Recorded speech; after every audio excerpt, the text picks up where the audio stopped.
दोस्तों और साथियों, और जहां तक मेरी आवाज जा रही है, घरों में बैठी हुई मेरी माँ और बहनें की, सबसे पहले मैं मन्नान बेग साहब, उनके तमाम ही साथियों का शुक्रिया अदा करता हूं कि आज मन्नान बेग साहब ने पार्टी के तमाम ही नौजवान यूथ बॉडी के तमाम ही साथियों का इस्तेकबालिया रखा, उनको इस्तेकबाल दिया और उनका शुक्रिया अदा करता हूं। बहुत दिनों के बाद आज नुमानी नगर में आप लोगों से बात करने का मौका मिला। शायद असेंबली इलेक्शन के बाद आज हम लोग मुलाकात कर रहे हैं और इलेक्शन आप लोगों ने, हम लोगों ने बहुत इलेक्शन हम लोगों ने लड़ा। शेख रशीद साहब की क़यादत में कई असेंबली इलेक्शन हमने लड़ा, कई कारपोरेशन के इलेक्शन हम लोगों ने लड़ा और हमेशा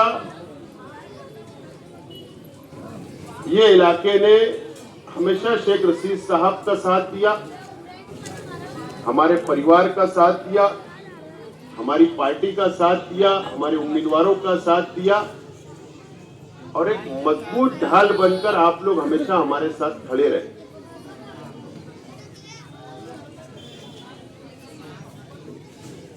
और शेख रशीद परिवार ने, हम लोगों ने कभी भी आपको पराया नहीं समझा।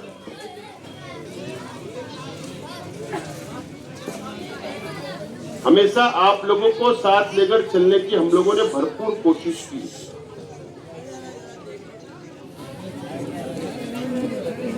इलेक्शन में हार गया, आप लोगों ने मेहनत की, जद्दोजहद की, 162 वोट से हम इलेक्शन हार गए। जरा भैया वो चंदे वालों को बोलो, बोलना यार आवाज कम कर लो, 10 बज गए, बोलना, बोलो जाके जन कोई। हम लोग इलेक्शन हार गए, आप लोगों ने मजबूती से इलेक्शन लड़ा, लेकिन हार का सामना हमको करना पड़ा। वापस आप लोगों के सामने एक मौका भी सामने है। कॉरपोरेशन का चुनाव, कॉरपोरेशन का इलेक्शन ये 3 महीनों के अंदर हो जाएगा और फिर एक मर्तबा आपको फैसला करना है, शहर के आवाम को फैसला करना है कि मालेगांव म्युनिसिपल कॉरपोरेशन पे कौन सी पार्टी का मेयर बैठना चाहिए। आप इसको बैठाना चाहते हैं, ये बात का फैसला शहर के आवाम को करना है।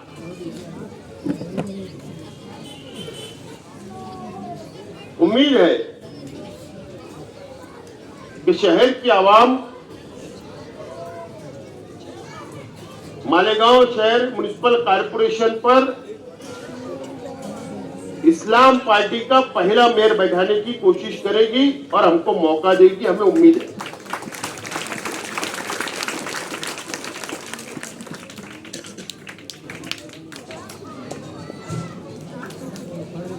ये जाके बोल रहे यार उनको, क्या हमने असेंबली में कुछ बोला क्या? आपको रोका क्या? आपने शेख आसिफ का काम किया तो हमने कुछ बोला क्या? अब मैं तो तेरा दोस्त हूं, मैं तो मोहल्ले का हूं, मैं तो गली का हूं, मैं तो रिश्तेदार हूं, इस मर्तबा तू मुझको वोट दे, मेरा काम कर। इस तरीके का माहौल हमारे वर्करों के बीच बनाया जाता है। लेकिन अब आपको, इससे पहले भी मैंने कहा, न कोई रिश्तेदारी नहीं देखना है, कोई बिरादरी नहीं देखना है, कोई मसलक नहीं देखना है और कोई दोस्ती नहीं देखना पड़ेगा। अगर आप लोगों ने, अगर बिरादरी के अंदर बटोगे, रिश्तेदारी में बटोगे, दोस्ती में बटोगे, तो नुकसान हमारा अपना होने वाला है, शहर का होने वाला है। ये बात आज आपको याद रखना है तमाम ही साथियों को। बहरहाल मुझे उम्मीद तो बहुत है, इस मर्तबा बहुत उम्मीद है कि आप मुझको हार का सामना नहीं करना पड़ेगा हम लोगों को। 19 का असेंबली का इलेक्शन में हारा, आप लोग मायूस हुए, हम मायूस हुए, हम फिर भी 5 साल आवाम के बीच में रहे। फिर अभी इलेक्शन हम लोग हार गए, फिर हम दूसरे दिन से आप लोगों के बीच में, फिर हम आपके बीच में आके आवाम का काम कर रहे थे। उम्मीद है कि अब हार का सामना हम लोगों को ना करना पड़े और आप लोग इस मर्तबा जीत हम लोगों को दिलाए और इक्तिदार हमारा अपना होना चाहिए। आज जिस रोड के ऊपर हम बैठे हैं, मैं ये खुशखबरी देने के लिए खास तौर पर आया। मेरी तबीयत ठीक नहीं थी। अभी मैं रियाज मेमन साहब को बोल रहा था कि यार कल परसों के दिन जिसे भी आया था खड्डा खोदने के लिए आपने हकाल दिया, तो बोले मुझे नहीं पता था कि वो कौन लोग हैं। मैं इलेक्शन हारा, लेकिन मैंने वादा किया था कि इस इलाके के जो काम मैंने मंजूरी के लिए डाला है, मैं हारने के बाद भी इसको मुकम्मल करूंगा। ये वादा मैंने किया था और आज मैं खुशखबरी देने के लिए यहां पर आया कि ये पीछे का 60 फीटी रोड से सलामताबाद चौक तक सीमेंट कंक्रीट का रोड, जिस जगह पे हम बैठे हैं, ये सीमेंट कंक्रीट का रोड मंजूर हो गया।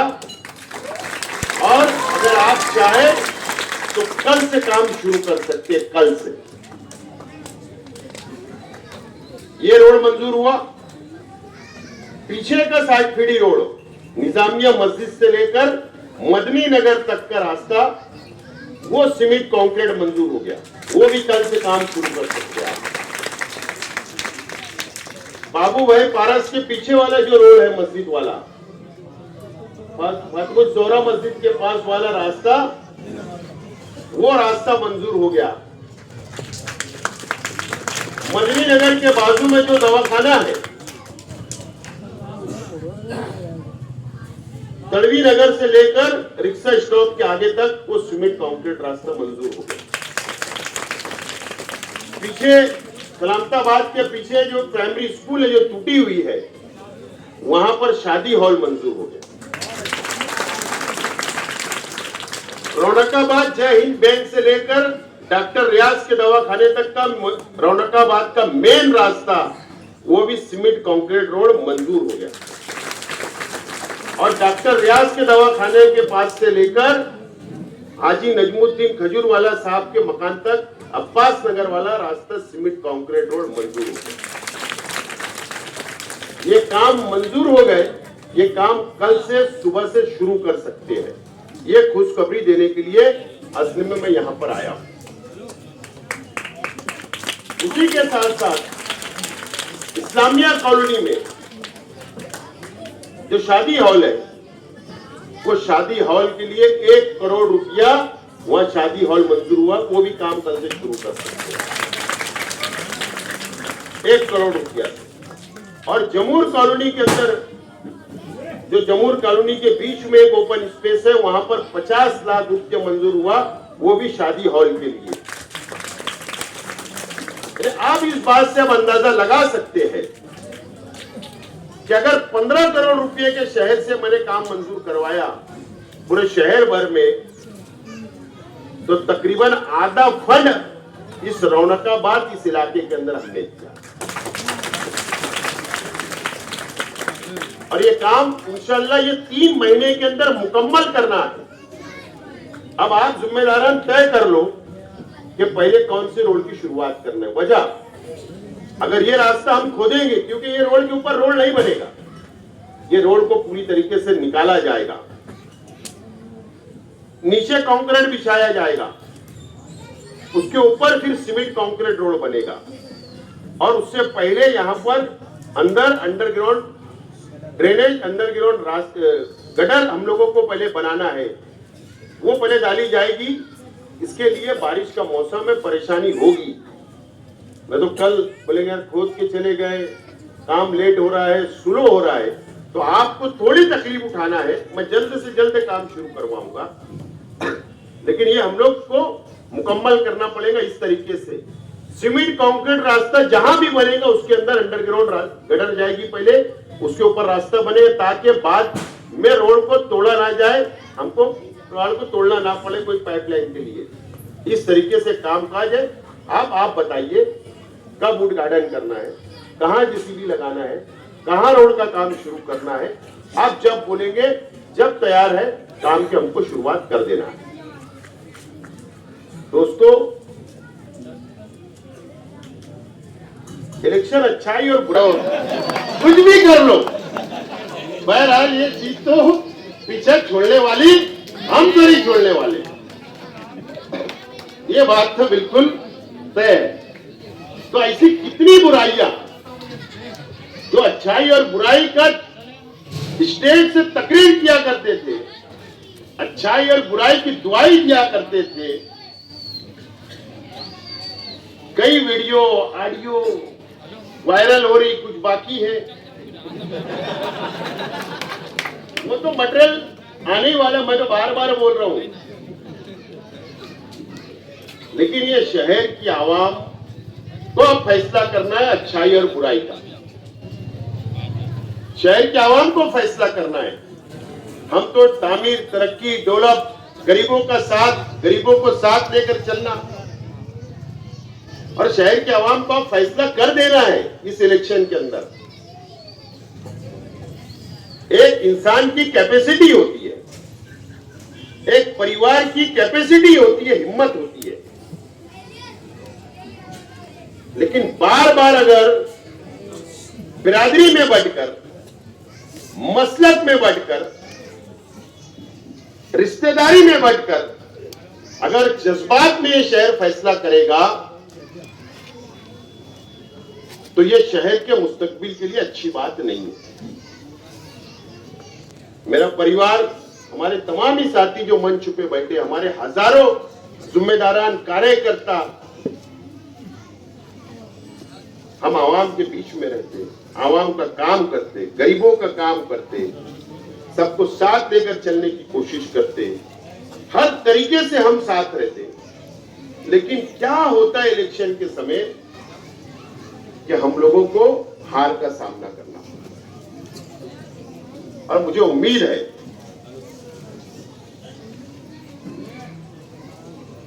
कि आप मुझे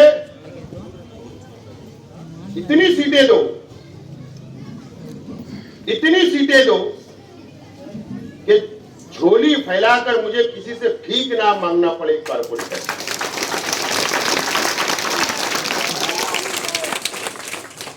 इतनी सीटें दो, 43 सीट परफेक्ट होना मेयर बनाने की, 43 सीट।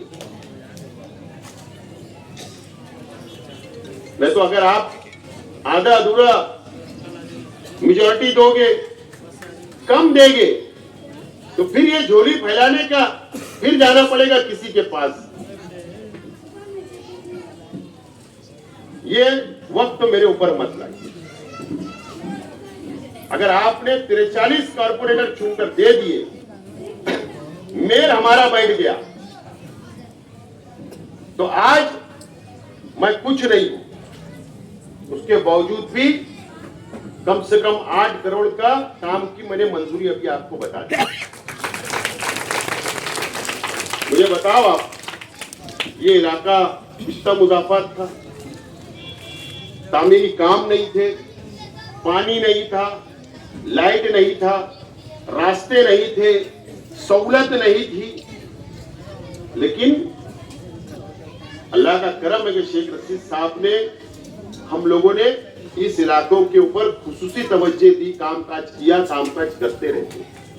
और उससे बढ़कर आपको साथ लेकर चलते हैं, आपको साथ लेकर चलते हैं। एक आदमी चुन कर आ जाता मजहब के नाम पर, एक आदमी मजहब का सहारा ले लेता, उसके बाद नुमानी नगर क्या है, कौन सा इलाका है मुझे नहीं पता, नुमानी नगर में वर्कर नहीं दिखते लेकिन वोट पेटी पे जरूर दिखते। ना कभी तुम्हारे सुख में, ना कभी दुख में, ना तुम्हारे मसाइल में, ना तुम्हारी गटर, ना कभी तुम्हारी रोड, ना कभी पानी, कभी ना तुमको जानना ना पहचानने वाला, लेकिन जरूर वोट दिखती है पेटी के ऊपर। तो क्यों ऐसा होता है? क्या कभी आपने सोचा? क्या आपने उसके ऊपर फिक्र किया? एक आदमी आता है, मजहबी बातें करता, वोट लेकर चले जाता, 5 साल गायब रहता, फिर इलेक्शन आता, फिर मजहब की दुकान लगाई जाती, फिर दुआएं दी जाती, फिर चुनकर चले जाता। ये कब तक?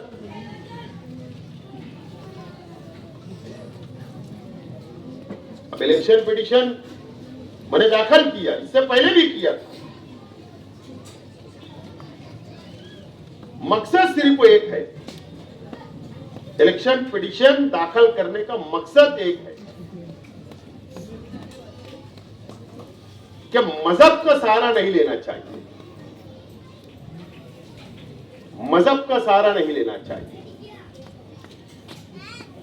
आप भी मुसलमान, मैं भी मुसलमान, उम्मीदवार मुसलमान, वोट देने वाले मुसलमान।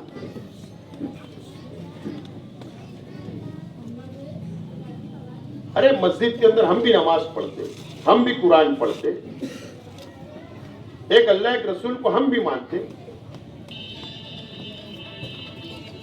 तो मजहब हमारे घर तक रहना चाहिए, सियासत में नहीं आना चाहिए। और बार बार मजहब का सहारा लेकर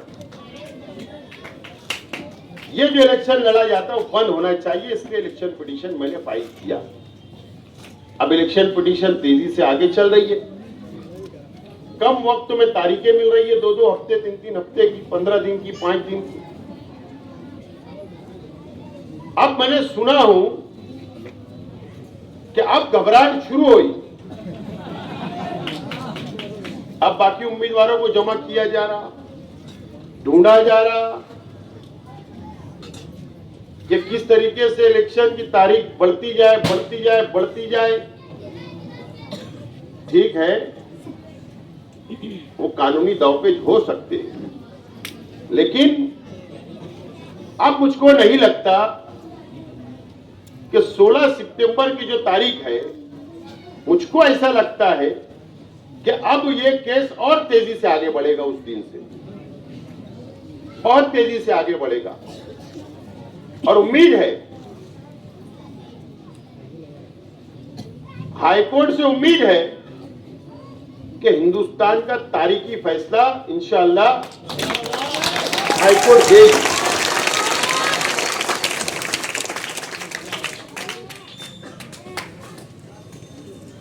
बहरहाल मैं आप तमाम ही लोगों से अपील करता हूं, 20 नंबर वार्ड का पूरा फाइनल इंशाअल्लाह चुन कर दो, 19 नंबर ये वार्ड का पूरा फाइनल,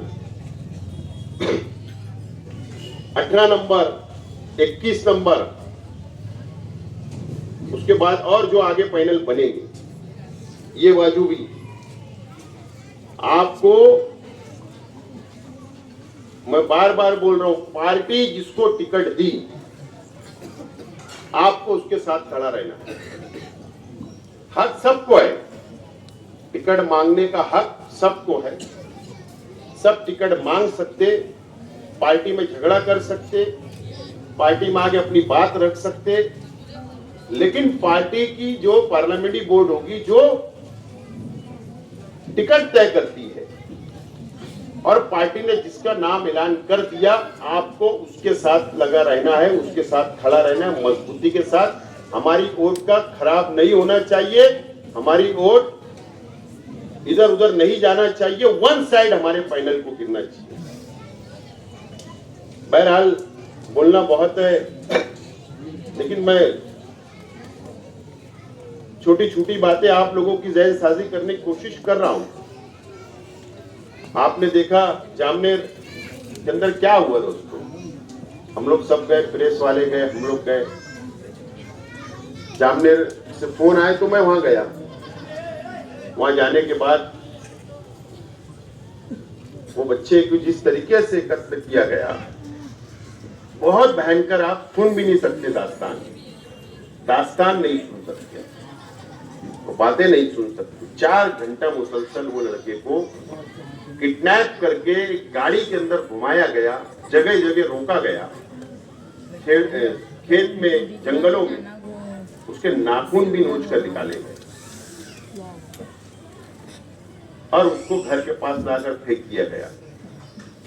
हम गए वहां, बातें सुनी, उसके माँ बाप को तसल्ली दी। 4 घर है वो गांव में, 4 घर मुसलमानों, छोटा खेड़ा है, 4 घर है, वो मस्जिद नहीं, मदरसा नहीं, कुछ नहीं। जामनेर से 25 किलोमीटर। वहां जाने का मकसद क्या था? ना मेरे कोई रिश्तेदार, बस वहां के मुसलमानों ने फोन किया, हम वहां चले गए, हिम्मत दी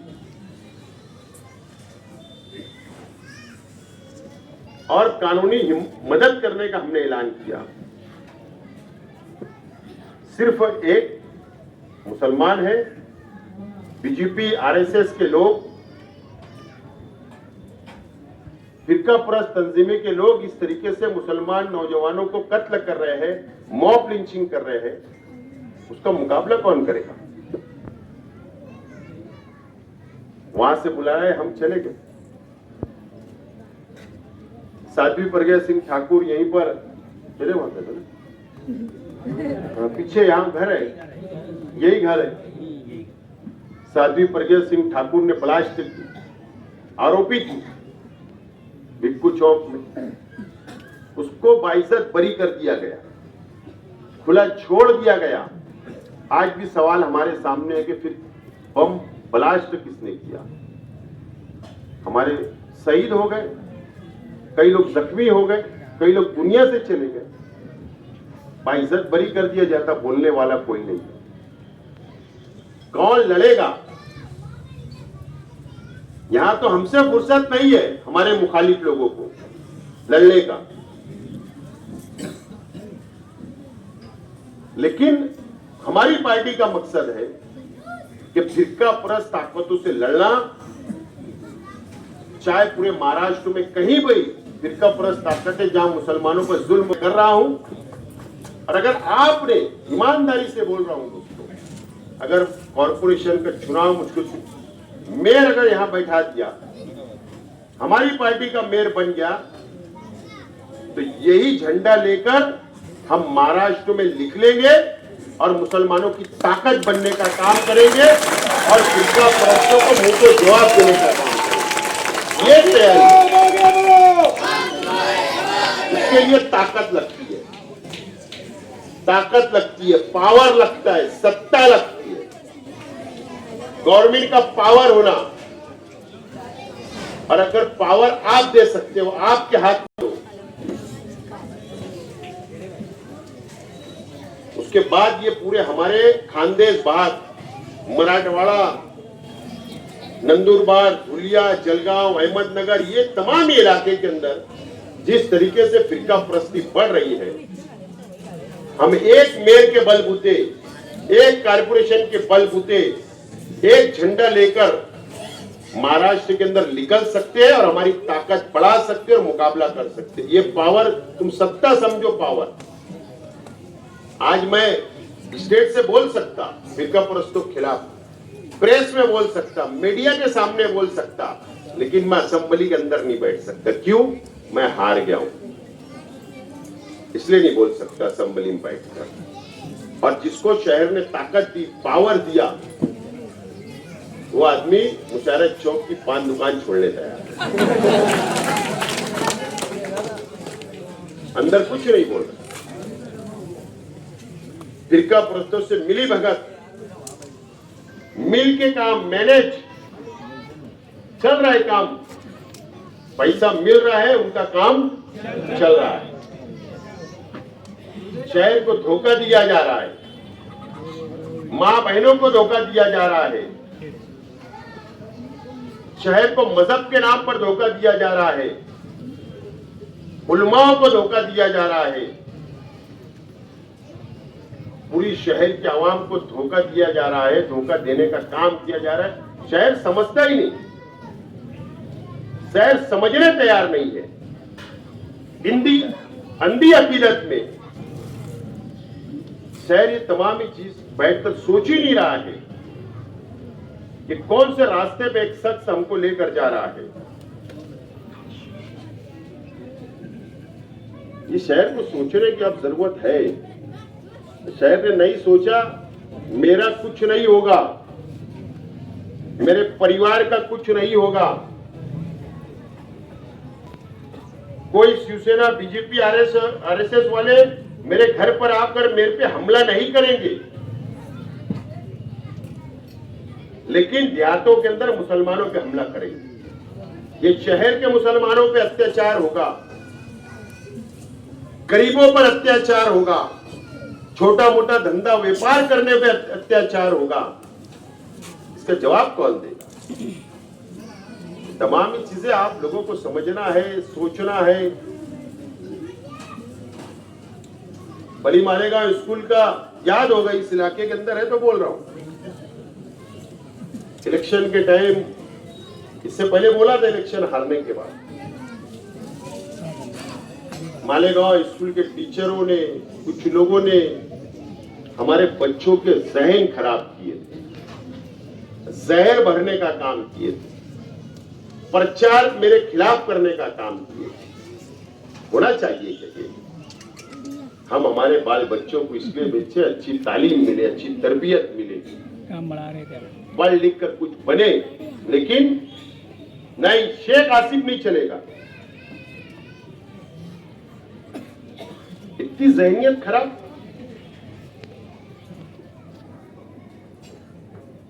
वो बोलते ना, अल्लाह की लाठी में आवाज नहीं है, लाठी दिख नहीं रही लेकिन आवाज जरूर आ रही है, शहर सुन रहा है। मेरा तो कोई लेना देना नहीं है, मैं तो खामोश हूं, सीधा साधा इंसान हूं। अत्याचार मुझ पर कर लिए, मेरे पे जुल्म कर लिए, मुझे दबाने की कोशिश करे, कब्रिस्तान पहुंचाने की कोशिश करे कि हार जाएगा, मर जाएगा। मैं तो सीधा साधा इंसान हूं, खामोश बैठा हूं, कपड़े संभाल रहा हूं, तमाशा देख रहा हूं। और ऐसे बहुत देखूंगा, मैं कुछ बोलूंगा नहीं, लेकिन सिर्फ मैं इतना बोलना चाहता कि तुम ये शहर को कहां लेकर जाना चाहते हो, कौन से रास्ते पर लेकर जाना चाहते हो, कौन से रास्ते पर। अगर झोपड़पट्टी के बच्चे, गरीब बच्चे अगर वहां तालीम हासिल करना जाते हैं तो तुम्हारी काम है कि उनको अच्छी तालीम दो, अच्छी तरबियत दो। तुम उनके जहन में जहर भरने का काम करते हो। इसके लिए सिर्फ एक आदमी छूट कर आ जाए, जिसके लिए तुमने किया था ना, उसने ही तुम्हारी कब्र खोदने का काम असेंबली के अंदर किया। मैंने तो कुछ नहीं किया, खामोश बैठा हूं। जाबिर भाई गलत बोल रहा है, कुछ किया मैंने? महाराष्ट्र सुन रहा है, पूरा महाराष्ट्र सुन रहा है। जिसके लिए तुमने किया, तुम्हारी कब्र वो आदमी ने खोदा। मैं तो कुछ नहीं, खामोश बैठा हूं, बैठे रहूंगा, कुछ बोलूंगा नहीं। लेकिन जाबिर भाई की एक न्यूज मुझे कल बहुत पसंद आई। यार, स्कूल के चेयरमैन साहब को जमानत नहीं मिली, एक पेपर में खबर नहीं। मैं भी बहुत हैरान है ये बात से। असल में पेपर इसलिए छपते हैं शहर के अंदर कि शेख रशीद परिवार के खिलाफ कोई न्यूज मिल जाए। मुझे ऐसा लगता है इसके लिए भी छपते हैं। कि कोई गरीब के ऊपर अत्याचार हो जाए तो छपते हैं। ये सोचना पड़ता है हमको। अरे हमारी भी नजर है, हम भी देखते हैं, हम भी पेपर पढ़ते हैं, लेकिन नहीं, ऐसा नहीं लिखना चाहिए। साफत किसको बोलते हैं? कलम उठना चाहिए, लेकिन कलम नहीं उठ रही है। ना जाने ऐसा क्यों हो रहा है। सवाल तो ये है, शायद सोच रहे, बोलता नहीं, अलग बात है, गरीब लोग हैं बेचारे, क्या बोलेंगे, लेकिन मैं बोल रहा हूं, सवाल है, ठीक है, जनरल चर्चा है। कई लोगों की ब्लैक हो जाती न्यूज, हट जाती न्यूज, अखबार में खबर नहीं आती, हमको दिखता है। कोई बलात्कार भी कर लेता तो उसकी खबर नहीं आती, लेकिन झोपड़पट्टी का लड़का कोई लड़की भी छेड़ देता तो उसकी खबर बन जाती है। ये तरीके कहां ले जा रहे हैं? मैं यही बोलना, सिर्फ सवाल कहां जा रहे हैं, किस रास्ते पर लेकर जा रहे हैं शहर को, किस रास्ते पर लेकर जा रहे हैं? ये शहर ने संजीदगी से बैठना चाहिए, सोचना चाहिए, समझना चाहिए। अरे तो तुमको कोई हक वक्त नहीं है कि तुम कौम और मिल्लत की बात करें, मुसलमानों की बात करें, शहर को बचाने की बात करें, तुमको हक वगैरह नहीं है, कोई हक नहीं है। पहले अपने अंदर झांको, अपनी खुद की इस्लाह करो, उसके बाद दूसरों की इस्लाह करना। लेकिन ये तमाम चीजें शहर में खत्म होती जा रही है, धीरे धीरे धीरे धीरे खत्म होते जा रही है। बोलने वाला कोई नहीं। उम्मीद थी कि कुल जमाती तंजीम को सलाह दिया था, मशवरा दिया था, आज तक जवाब नहीं आया। कल देखा एक यूट्यूब पर कि मेमोरेंडम देते हुए एक साहब नजर आए। जब मैंने लाइन में देखा, वो मेमोरेंडम के अंदर 2 आदमी के ऊपर छेड़खानी का इल्जाम है। अब वो हमारी क्यादत करेंगे? 12 रबीउल अव्वल को ऐसे लोग हमारी क्यादत करेंगे?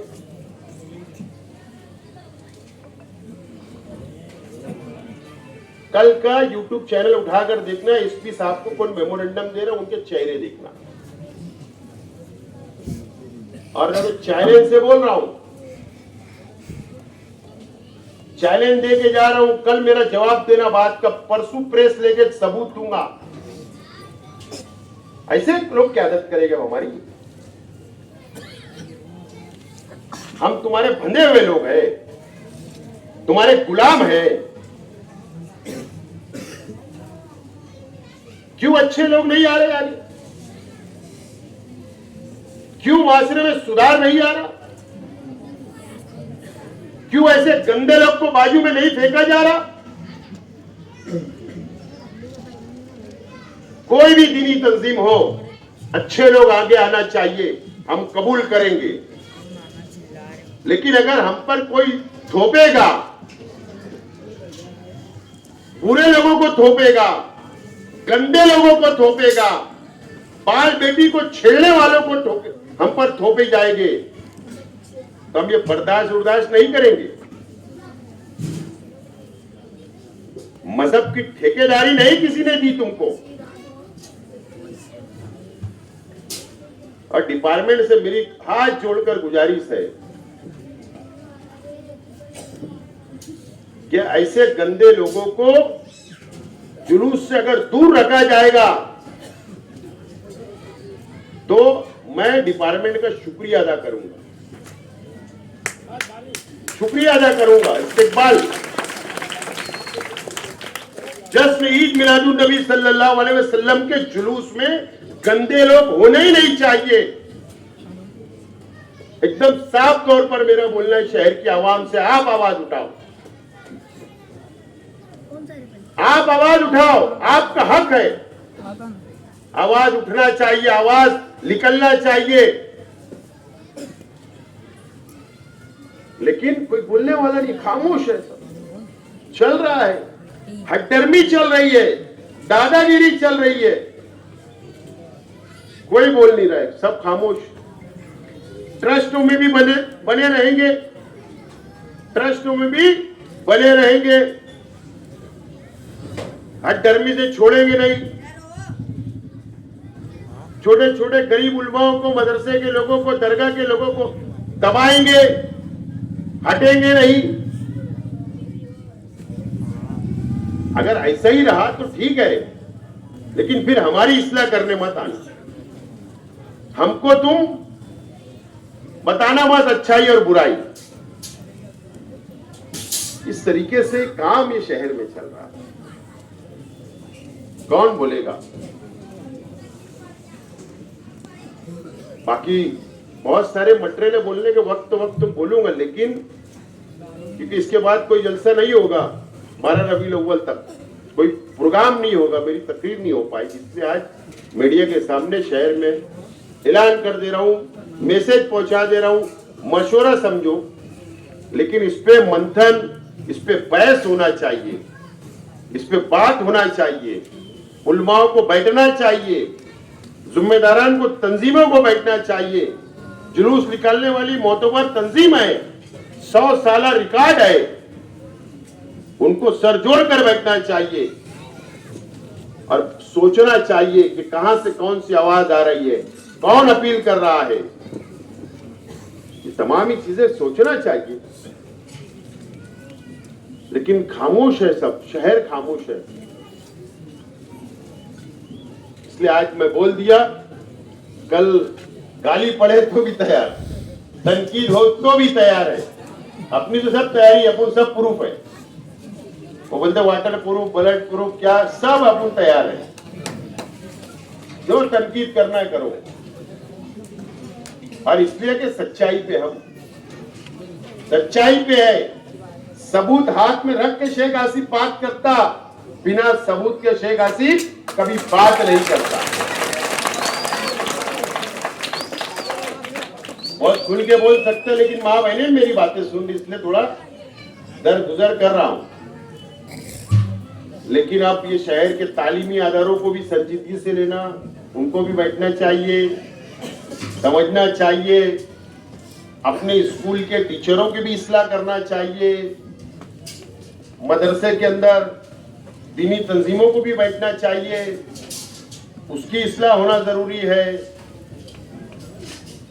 ये बहुत जरूरी है। ये तमाम ही टॉपिक, जब तुम अच्छाई और बुराई की बात कर रहे हो, जब शहर को सुधारने की बात, कोई कमेटी बनी, शहर सुधार कमेटी, उन्होंने भी बैठना चाहिए।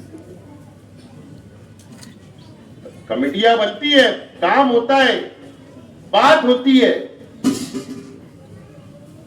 तो सब बैठो, तालीमी अदारे बैठे, दीनी तंजीमें बैठे, बुनकर बैठे, मजदूर बैठे, समाज के हर तबके के लोग बैठकर सोचे शहर कहां जा रहा है। जब बुराई खत्म होगी, बुराई ऐसे खत्म होने वाली नहीं है,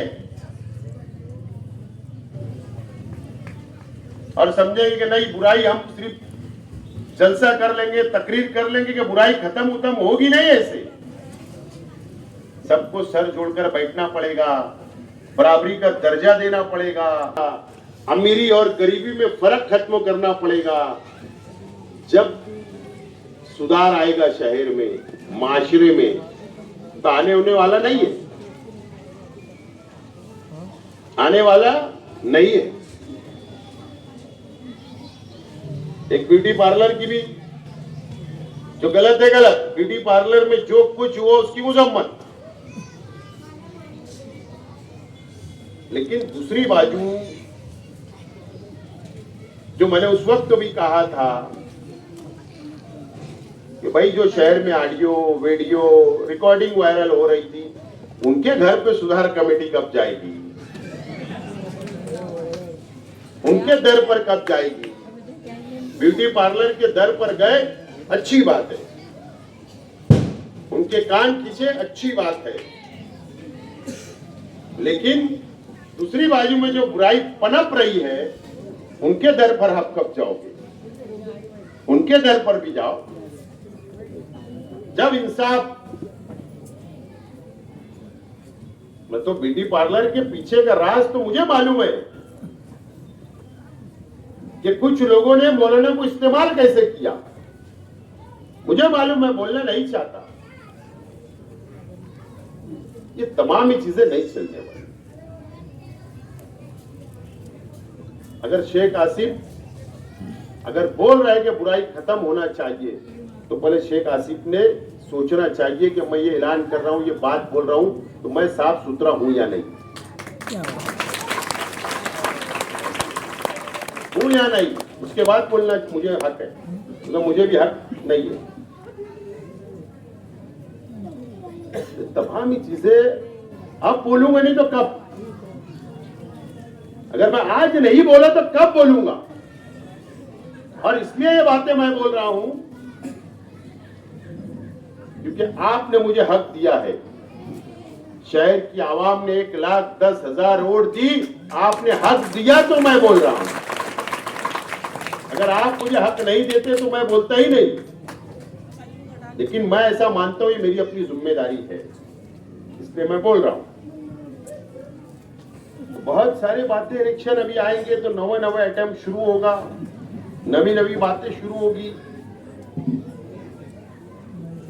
और नहीं तो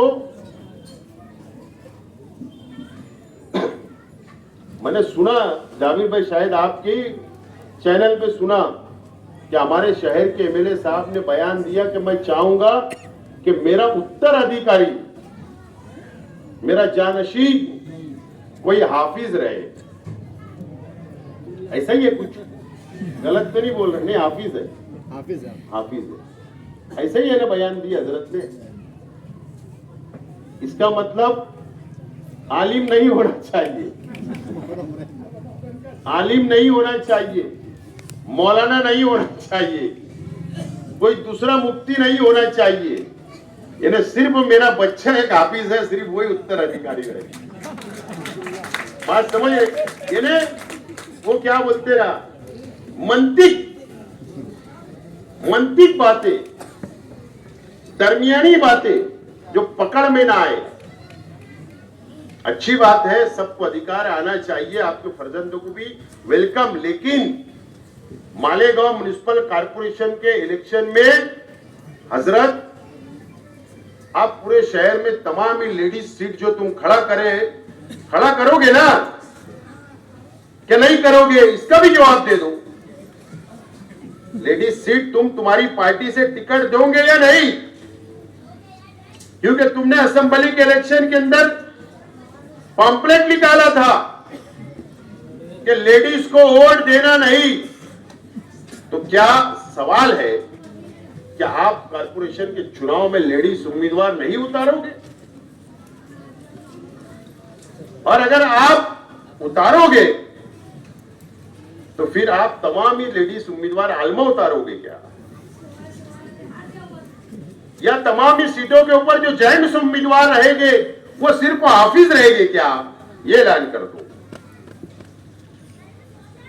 ऐलान कर दो। तुम्हारा जानसीन हाफिज होना,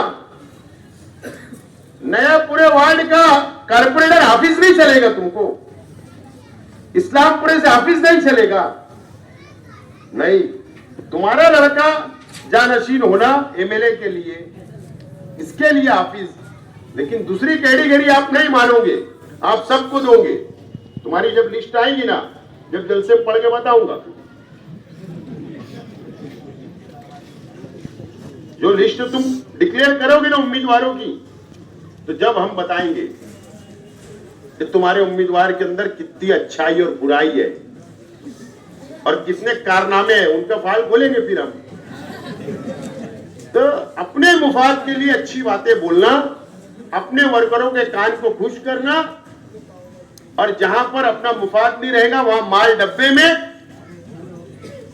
काम चलते रहे, बस इस तरीके का सब छछन होगा, छछन होगा। बाजू में अजीज कल्लू स्टेडियम के अंदर फिर अभी इस्तेमा का ऐलान हो जाएगा, आपा का इस्तेमा है। फिर माँ बहने बिचारी जाएगी फिरदौसगंज की, महवी नगर की, नुमानी नगर की, दातार नगर की। फिर वहां पर धीरे धीरे धीरे धीरे बोलते बोलते फिर भैया फिर मजहब के नाम पर वोट मांग लेंगे। मैंने तो सुना कि अभी शहद भी बुक कर दे रहे, माल ले रहे। फी सबीलिल्लाह नहीं है, मेरी मालूमात पक्की है। शहद बुक कर, तावीज, गंडा, क्या क्या है, लेकिन 5,000, 15,000, 25,000, 51,000 का पैकेज धंधा चल रहा।